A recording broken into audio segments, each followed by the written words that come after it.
Loop holes ఏంటన్నది మన ఇప్పుడు lawyer come politician Tadur Srinivas గారు బీజేపీ నుంచి ఉన్నారు. శ్రీనివాస్ గారు, ఇక్కడికి వచ్చేటప్పటికి ఇక్కడ యాజ్ ఎ లాయర్గా, సరే కరెక్టా కాదని తర్వాత చూద్దాం, యాజ్ ఎ లాయర్గా ఇప్పుడు 2 ఆర్గ్యుమెంట్లు విన్నారు మీరు. ఒకటి మా పార్టీలో లేరని అన్నారు, ఇక్కడేమో మా పార్టీలో ఉన్నారని మీరు అన్నారు.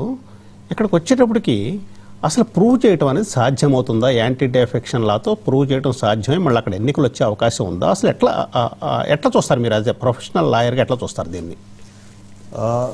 డెఫినెట్గా ఇప్పుడు లాయర్గా ఏంటంటే చట్టాలకు అనుగుణంగా చట్టాలలో ఉన్నటువంటి వీళ్ళు మెయింటైన్ చేస్తారా లేదా అనేది మాత్రమే చూస్తాం. చట్టాలలో ఉన్న లొసుగులను ఉపయోగించుకున్నప్పుడు కొంతమేరకు ఇబ్బంది అవుతుంది. అటువంటి తీర్పులలో ఇచ్చేటప్పుడు అటు స్పీకర్ అంటే మీకు తెలుసు ఇక వెస్టెడ్ ఇంట్రెస్ట్ ఏముంటుందో, స్పీకర్గా ఇంకా ఆ పార్టీ స్పీకర్గా పనిచేస్తున్నారా, ఆ పార్టీకి అతీతంగా వారు ఆ పార్టీకి ఈవెన్ స్పీకర్ రాజీనామా చేయవచ్చు, ఆయనకు డిస్క్వాలిఫికేషన్ అనర్హత పడదండి.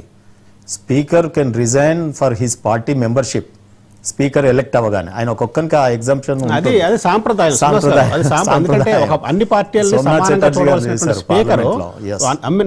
సమానంగా చూడాల్సిన స్పీకర్ ఒక పార్టీ తరఫున అక్కడ సీట్లో కూర్చోవడం కరెక్ట్ కాదు అని చెప్పేసి వారు ముందర రిజైన్ చేస్తారు. ఆ పార్టీకి రిజైన్ చేసిన తర్వాత సీట్లో కూర్చుంటారు. ఇప్పుడు చేయలేదు కదా. సో రెండోది ఏంటంటే ఇక్కడ మీరు అడిగినటువంటి ప్రశ్న ఇంకా నయ్యం. ఇప్పుడు ఆ సీఎం గారికి మేము పంపింది పింక్ కండువానే కప్పారు. మీరు చూడండి, మీరు వేస్తున్న విజువల్లో మేమే ఆయన టీఆర్ఎస్ పార్టీలో కలుపుకోవడానికి కట్టినామని కూడా అనొచ్చు. రాజకీయ నాయకులకు నాలుకకు ఎటుబడ్డ ఇదన్నట్టుగా మాట్లాడుతూ ఉంటారు. రెండోది ఇక్కడ మనం గమనించాల్సింది, కాంగ్రెస్ పార్టీ మనోహర్ గారు ఎంత ఆర్గ్యుమెంట్ చేసినా రాజీవ్ గాంధీ గారి ఆశయాలు, ఇలా సెక్రటరియట్ ముందు ఆయన విగ్రహం పెట్టినాం, ఆయన ఆశయాల గురించి పునరంకితం అవుతామని దండలేస్తారు. మరి ఆయన ఆశయం ఏంది? ఆయారాం గాయారాంలను నిర్మూలించడానికి, ఈ ఫిరాయింపులతోని కాంగ్రెస్ పార్టీ కకావికలం అవుతుందని ఆయనే కదా ఈ చట్టం తెచ్చింది. మరి ఆయన ఆశయాలకు అనుగుణంగా ఈ చట్టంలో ఇప్పుడు అదే కాంగ్రెస్ పార్టీ లొసుగులు వెతుక్కొని మరీ దాన్ని ఇంప్లిమెంట్ చేస్తూ ఉందంటే ఇంకా ప్రజలకు ఏం సందేశం ఇస్తాం? వారు ఇంకొక మాట అన్నారు, అంతిమ నిర్ణయం ఎవరిది? అంతిమ నిర్ణయం ఎవరిది ఉంటుంది? మీకు తెలియంది కాదు కదా. మీరు స్పీకర్ అంటున్నారు, స్పీకర్ కాదు, కోర్టులు కాదు, అంతిమ నిర్ణయం ప్రజలు డెఫినెట్గా నిర్ణయిస్తారు కదా, అది అంతిమ నిర్ణయం. రెండోది మీరు మాట్లాడుతున్నప్పుడు అనేక రకాలైనటువంటి వాదనలు చేస్తూ ఉన్నారు. బీఆర్ఎస్ పార్టీ వాదన కూడా మనం విశ్లేషిద్దాం. బీఆర్ఎస్ పార్టీ ఇప్పుడు మా మల్లన్న రూపంలో ఏమంటా ఉన్నారంటే పార్టీ సమావేశాలకు హాజరు కావాలి కదా ఒకవేళ వాళ్ళు వచ్చేది ఉంటే. అక్కడేమో వాళ్ళు స్పీకర్కి ఇచ్చిన దాంట్లో మా వచ్చే జీతాలలో 5,000 రూపాయలు పార్టీ ఫండ్ కింద తీసుకుంటా ఉన్నారు, వాటిని ఎవిడెన్సెస్ కింద సబ్మిట్ చేశారట. రెండవ విషయం ఏంటంటే మరి అసెంబ్లీకి హాజరు కానీ ప్రతిపక్ష పదవి మరి కేసీఆర్ గారిది ఎమ్మెల్యే పదవి మరి వారు కూడా నైతికంగా రిజైన్ చేస్తారా? సో ఈ రకంగా మొత్తం ఇప్పుడు ఉన్నటువంటి రాజకీయ నాయకులు, అది బీఆర్ఎస్ కావచ్చు కాంగ్రెస్ పార్టీ కావచ్చు, ప్రజలకు ఏం మెసేజ్ ఇస్తున్నాం అనేది మనం ఇక్కడ చర్చనీయాంశం.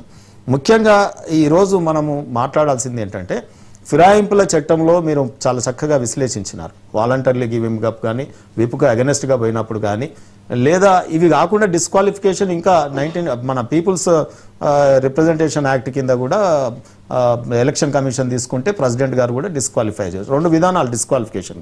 ఒకటి ఫిరాయింపుల చట్టం ద్వారా, ఏది యాంటీ డిఫెక్షన్.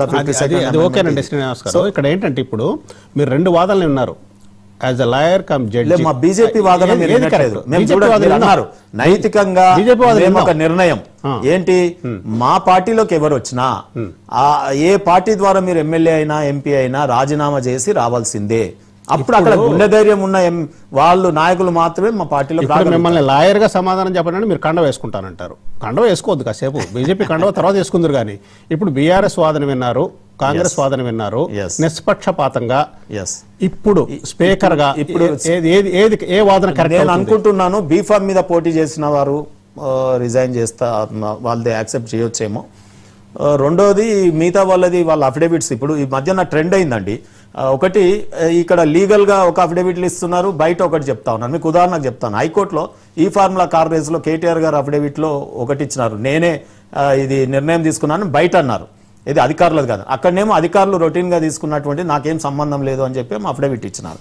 కాళేశ్వరం విషయంలో కూడా ప్రకృతి విపత్తేమో హైకోర్టులో అఫిడవిట్లు ఇచ్చినారు, బయటకు వచ్చేమో బాంబు బ్లాస్టింగ్ అంటా ఉన్నారు. ఏది బీఆర్ఎస్ పార్టీ. అంతకుముందు మంత్రిగా ప్రమాణ స్వీకారాలు కూడా చేయించినారు. ఏది మీరు చూసారు కదా బీఆర్ఎస్ పార్టీలో. నేను అన్నాను ఒక డైలాగు, పార్టీ కార్యవర్గ సమావేశంలో మీరు ఉన్నారో లేదో కానీ నేనైతే ఒక లెటర్ ఇచ్చినాను కేసీఆర్ గారికి. ఆ రోజు ఏమన్నానంటే నేటి ఫిరాయింపులు రేపు పిరంగులై వెళ్తాయి సార్ మీ మీదకే అని చెప్పి ఒక చిట్టి మీద కూడా రాసి ఇచ్చిన. అంటే ఎవరు ఎండ్ల పుట్టిన వాళ్ళు అందులో చస్తారు అన్నట్టు, ఏదో రౌడిజంలో ఉన్న వాళ్ళు రౌడిజంలో పోతారు, లేకపోతే తుపాకీ పట్టిన వాళ్ళు తుపాకీలనే పోతారు అన్నట్టు నానుడి. ఈ ఫిరాయింపులతో బీఆర్ఎస్ పార్టీ ప్రోత్సహించింది సరికదా, ఆ పార్టీ వేరే బీఫామ్ మీద గెలిచినటువంటి వారికి మంత్రి పదవులు కూడా ఇచ్చినారు. అది సప్తగిరి ప్రసాద్ గారికి బాగా తెలుసు, వాళ్ళు చెప్తారు. రెండో విషయం ఏంటంటే నేనేమంటున్నా, ఇంత చేసిన బీఆర్ఎస్ ఇవాళ గగ్గోలు పెడుతూ కోట్ల చుట్టూ తిరుగుతా ఉన్నది. అయితే ఇక్కడ కాంగ్రెస్ పార్టీ తప్పకుండా ఆ కండువాని వారంటా ఉన్నారు, ఇది పార్టీ కండువా కాదు అని.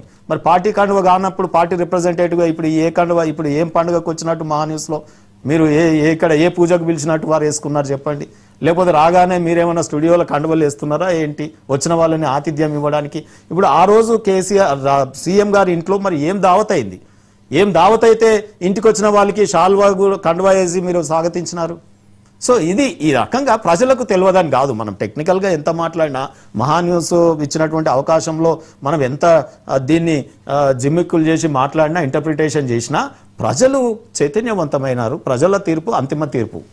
తప్పకుండా వీళ్ళకి తగిన శాస్త్రి BRS party Congress party. Saptagiri Prasad గారు మొత్తానికి టీడీపీ దగ్గర ఎంత ముందు చెప్పారు, ఎందుకంటే తలసాని శ్రీనివాస్ అనే ఆయన గెలిచి డైరెక్ట్గా పార్టీ కూడా రిజైన్ చేయకుండా ఒక మంత్రిగా ప్రమాణ స్వీకారం చేసేశారు, టీడీపీ నుంచి ఇక్కడికి వచ్చన్నారు అంటే అని చెప్తారు కదా, జీసస్ క్రైస్ట్ తప్పు చేయని వారు ముందుగా మీలో రాయి వేస్తారండి అనేటప్పటికి ఎవరు రాయి వేసారకుండా వెళ్ళిపోతారు.